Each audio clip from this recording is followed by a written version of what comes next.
Are interest rates going to continue to rise, or will they trend back down?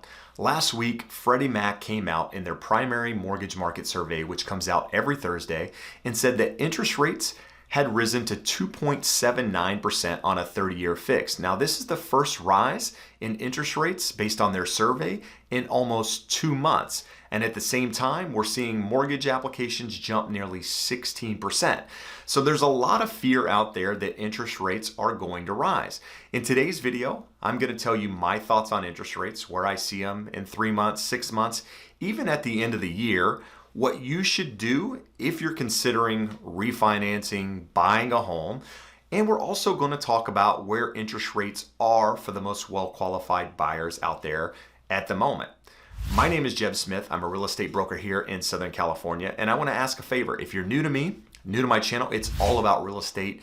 Do me a favor and hit that subscribe button to stay updated on everything real estate related. So I want to start today's video by talking about an interest rate forecast. Where do I see interest rates in 3 months? Where do I see them in 6 months? Because depending on who you follow may dictate what you think about interest rates, because there's a lot of people out there right now saying that you have to refinance now, you better buy a house now because interest rates are going up. And at the same time, you have people saying, oh no, stop, don't do anything yet. Interest rates are going to go to zero.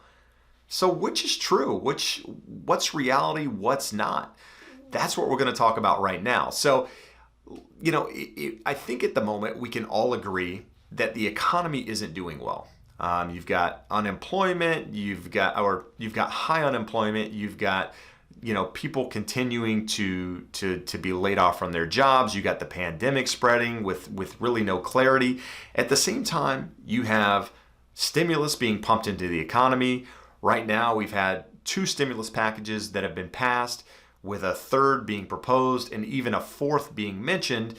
And the only reason stimulus is pumped into the economy is because they fear that there's a slowdown. They want to stimulate the economy, so they put this money out there to help revive the economy. And the reason they're doing that is because of the pandemic, because of the slowdown, all the shutdowns that happened last year. So if we can all agree that the economy isn't doing well and that the stimulus is out there to help stimulate the economy, and if we can also agree that low interest rates were a key driver in the housing market last year, outside of low supply, then we know that low interest rates, low supply, created this monster housing market in 2020. And we know that by raising rates, it would cause the economy to slow, right? You would have less people buying, borrowing money would be more expensive. It would cause the economy to stall. So if they're pumping money into the economy, they're trying to stimulate it. They're trying to get things moving. So they wouldn't come out at the same time and raise rates and adversely affect that stimulus, because that would be crazy. So for one, we know that interest rates are going to stay low, but how low? And when they adjust, how much will they adjust? Well, there's some factors here that we don't know, but let's talk about some things that we do know. Earlier in 2020, the Fed came out and said that they were going to keep the Fed funds rate basically at zero through 2023. Now, as of right now, it's January of 2021.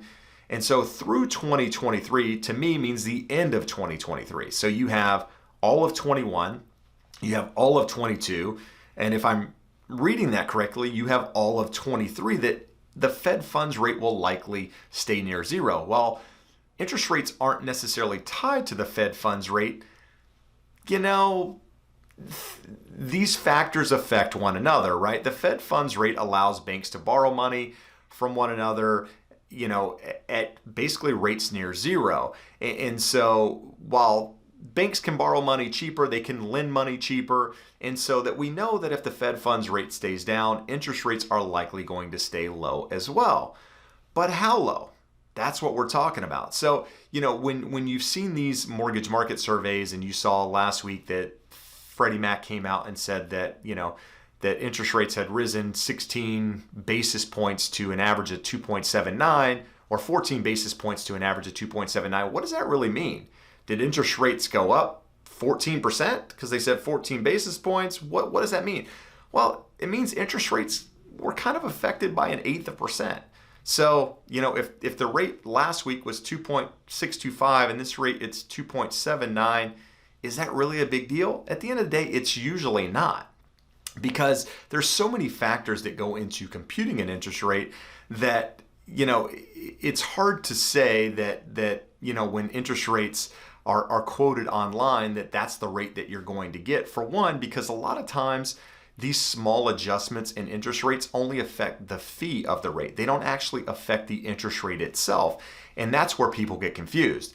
And so if you're considering buying a property, you're considering refinancing a property, make sure you're working with a mortgage professional. Make sure you're working with someone that understands the market, not someone that just got their license, someone that truly understands, not a call center. Make sure you're working with somebody who's referred to you, can go over what these things mean, give you some idea of where interest rates are going to go.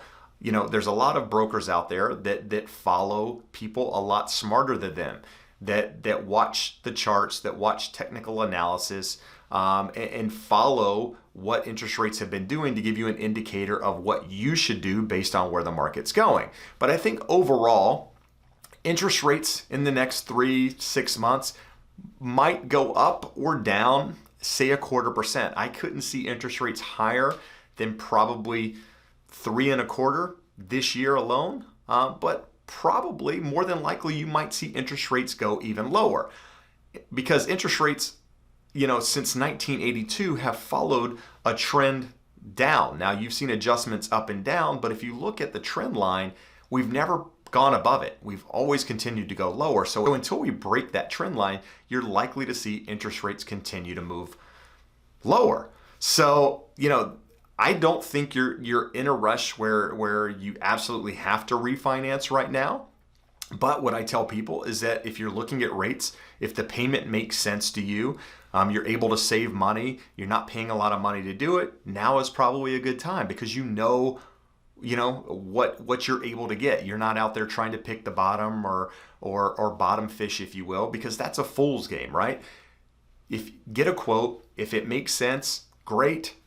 Maybe you do it, maybe you don't, but don't sit there and try to predict what the market's going to do, because it's very, very difficult. There's so many factors that play into it. And it's just one of those things that, even the smartest people out there, there's opposing sides. Yeah? There's really smart people on both sides of this, and trying to figure out where rates are going to go is very, very difficult. But if you believe that the economy is struggling to some extent, then that interest rates can't go too far, because otherwise it would stall the economy and it would create further issues. So I expect interest rates to stay somewhere around where they are right now, within 1/8, within 1/4%, either way. And if you're looking to buy a house, understand that interest rates, your affordability could be affected by rising rates, right? I mean, it's one of those things, depending on how well qualified or not well qualified you are, an adjustment to the interest rate could be,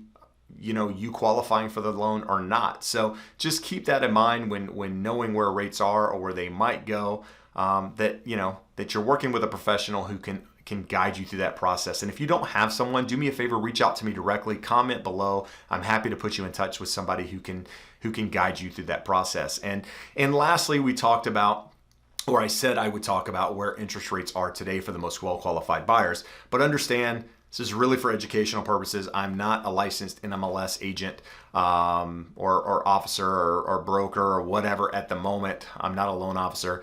I'm merely taking numbers that my lender gave to me, and I'm passing them along. And so what he mentioned was, right now, with no points, that most well-qualified buyers are getting somewhere between 2.75 and 2.875% on a 30-year fix. So that's what he quoted. But understand, there's a lot of factors that go into that. It's not just your credit score. It's not just your purchase price. There are other things that go into determining it. That's why you need to work with a professional. So if you have additional questions about interest rates, I'd love to hear your thoughts on where you think they're going. Comment below.